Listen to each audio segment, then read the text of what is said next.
বলিউডের আলোচিত জুটি রণবীর দীপিকা রিল লাইফ থেকে রিয়েল লাইফ পর্যন্ত যাদের প্রেম ছিল সবার মুখে মুখে, কিন্তু সময়ের সঙ্গে বদলেছে সম্পর্কের সমীকরণ। সম্প্রতি নতুন প্রজেক্টে স্ত্রী আলিয়াকে বাদ দিয়ে নায়িকা হিসেবে প্রাক্তন প্রেমিকাকে বেছে নেয় আলোচনায় এসেছেন রণবীর। এই অভিনেতা তার দাদা রাজ কাপুরের স্বপ্নের স্টুডিও আরকে ফিল্মস পুনরুজ্জীবিত করার কাজে এখন ব্যস্ত। ব্যানারটির ঐতিহ্য ফিরিয়ে আনতে নতুন এক প্রজেক্টে হাত দিয়েছেন। 1956 সালের জনপ্রিয় সিনেমা ছড়ি ছড়ির আধুনিক রিমেকই হতে পারে এই নতুন প্রকল্প। রণবীর চান নতুন সিনেমায় রাজ কাপুরের কাজের ছাপ আধুনিক উপস্থাপনায় ফিরে আসুক।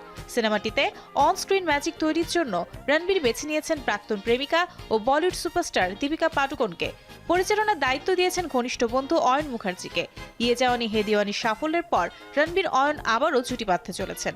ইতিমধ্যে অয়ন কয়েক মাস ধরে চিত্রনাট্যে কাজ করছেন।